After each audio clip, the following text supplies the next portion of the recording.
ایک مسلمان خاتون نے بیماری کی حالت میں یہ نظر مانی یا منت مانی کہ اللہ تعالیٰ مجھے اس بیماری سے شفا عطا فرمائے تو میں ساری زندگی ہمیشہ نفلی روزے رکھوں گی۔ اب وہ بی بی کمزور ہو گئی ہے عمر کی وجہ سے یا بیماریوں کی وجہ سے، اب وہ کہتی ہے مجھ سے روزہ رکھا نہیں جاتا۔ اس کے بارے میں سوال ہے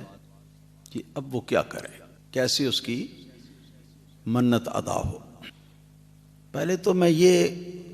گزارش کروں گا کہ انسان کو اپنے آپ سے باہر نہیں ہو جانا چاہیے، بلکہ سوچ سمجھ کر ایسی بات کی منت ماننی چاہیے کہ جو اس کے بس میں ہو اور آسانی سے اس کو وہ پورا کر سکے، ورنہ پھر آگے جو مسائل ہیں وہ تو پتہ چل ہی گیا ہے، اس سے بھی زیادہ پریشان کن اور بھی باتیں ہو سکتی ہیں۔ اب جو یہ عورت ہے، اس عورت کو یہ چاہیے، چونکہ منت جو ہے اس کا پورا کرنا شرعاً واجب ہوتا ہے، لہذا یہ روزے اس پر واجب ہیں رکھنے۔ اگر وہ نہیں رکھ سکتی تو پھر روزانہ کے حساب سے ایک مسکین کا کھانا جو ہے صبح کا اور شام کا، اس کے جتنے پیسے بنتے ہوں تو وہ مساکین کو دیتی رہے، بس یہ ہے۔ اور اگر وہ دیے بغیر فوت ہو گئی تب اس کے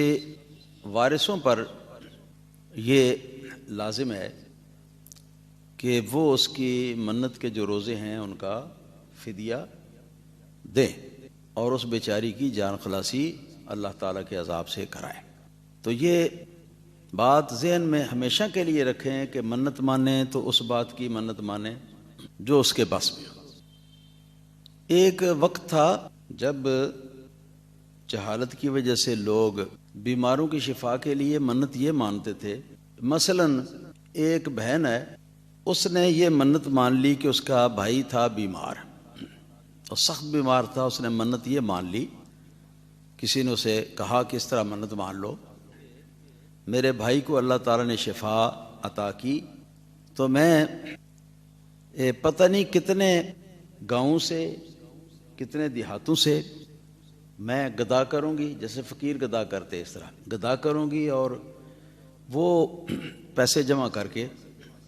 جو کچھ بھی ہوگا یا جو وہ غلہ ہوگا تو اس سب سے میں دیگ پکواؤں گی اور اس کو راہ مولا خیرات کروں گی، مسکینوں کو کھلائے گی، ایک دیگ پک سکے یا زیادہ پک سکے۔ اب وہ ہمارے گاؤں کے نمبردار کی بیٹی تھی، ہماری بہن ہوئی، اس کا چچا جو تھا وہ ہمارا پڑوسی تھا، ہماری ان کی دیوار جو ہے نا، ایک دیوار وہ مشترکہ تھی، تو وہی ان میں سے زیادہ نمازی پرہیزگار تھا۔ تو اس نے میرے سامنے یہ ذکر کیا کہ اب وہ مقصد تو پورا ہو گیا ہوا ہے، مگر ہماری ایک خاندانی وجاہت ہے، ایک عزت ہے جو اللہ پاک نے دی ہوئی ہے، تو یہ بات ہمارے لیے کسی صورت بھی گوارا نہیں کہ ہماری بیٹی ہو اور وہ جا کے لوگوں کے گھروں میں گدا کرے، تو اب ہمیں بتائیں کہ ہم کیا کریں۔ تو میں نے ان کو بھی سمجھایا کہ منت ہمیشہ سوچ سمجھ کر ماننی چاہیے، اول منت ماننے کی ضرورت ہی نہیں، ہاں جی،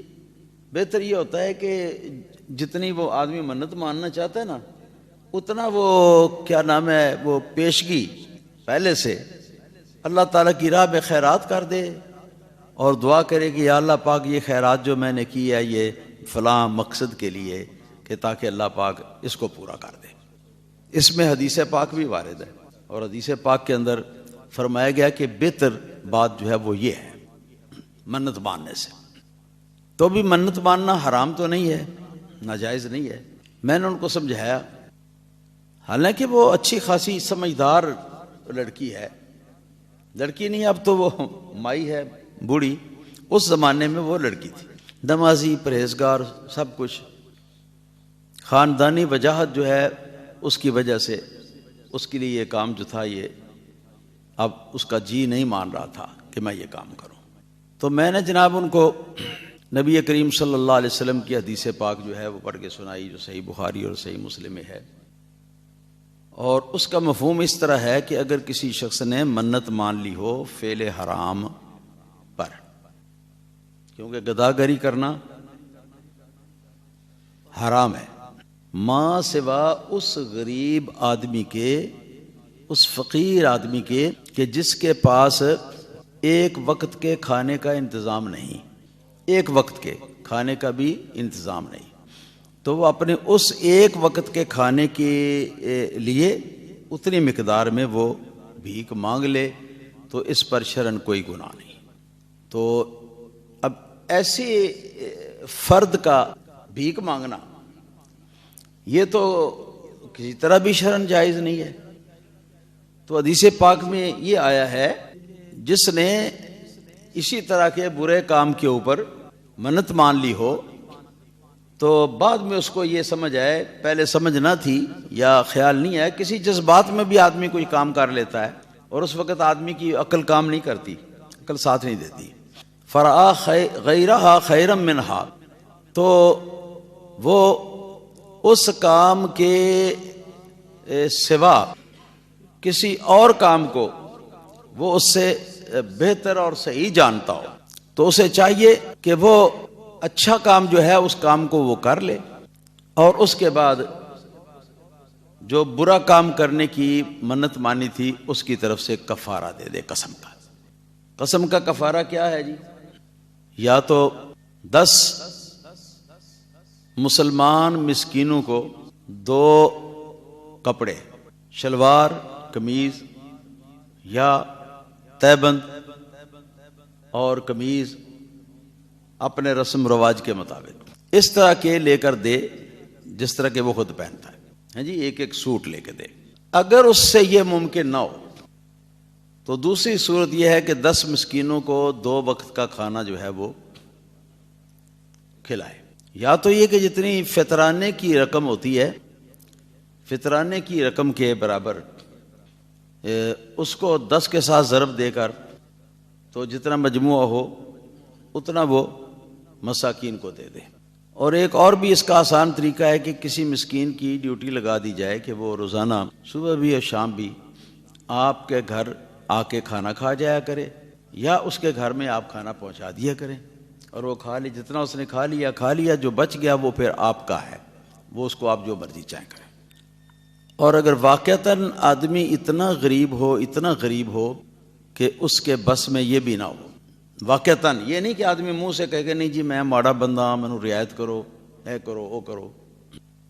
جس طرح دنیاوی معاملات کے اندر لوگ بہانے بناتے ہیں، گھر میں چاہے اچھے بھلے ہوں، واقعتاً ایسی صورتحال ہو کہ وہ نہ تو سوٹ دے سکتا ہے 10 مسکینوں کو، نہ وہ 10 مسکینوں کو کھانا کھلا سکتا ہے، تو پھر یہ کہ 3 روز کا روزہ رکھے، 3 دنوں کا روزہ رکھ لینا اس کے لیے قسم کا کفارہ جو ہے اس کی طرف سے کافی ہو جائے گا۔ یہ بات ہے جی۔ تو میں نے پھر یہ انہوں نے کہا کہ ہمیں آپ لکھ کر دے دیں تاکہ لوگ ہم سے پوچھیں گے، ہماری برادری کے لوگوں کو پتہ ہے اس بات کا کہ ہماری بیٹی نے یہ منت مانی ہوئی ہے۔ میں نے پھر لکھ کے دے دیا، تو تب ان کی جان کہیں جا کے چھوٹی۔ عجیب عجیب رواج ہیں، عجیب عجیب رسمیں ہیں کہ لوگ عجیب عجیب قسم کی منتیں مانتے ہیں۔ جب بھی منت ماننی ہو آدمی سب سے پہلے یہ سوچے کہ اس منت کو پورا کرنا اس کے بس میں ہے یا نہیں، اور کوشش یہ کرو کہ صرف بس میں ہونا کافی نہ سمجھو، بلکہ یہ کہ سہولت کے ساتھ اس کو وہ ادا کر سکے، کیونکہ کوئی سر پر سوٹا لے کے تو نہیں کھڑا ہوا کہ مان منت اس کام کی، نہیں تو نہیں تو ماروں گا، ایسی بات تو کوئی نہیں، یہ تو اپنی خوشی سے ماننا ہے نا جی۔ اللہ تعالیٰ نے تو کوئی فرض نہیں کیا یہ، ہاں اللہ تعالیٰ نے یہ فرض کیا کہ اگر منت مان لو تو اس کو پورا کرنا اب تمہاری ذمہ داری ہے۔ اللہ تعالیٰ کرم فرمائے، اللہ تعالیٰ مہربانی فرمائے۔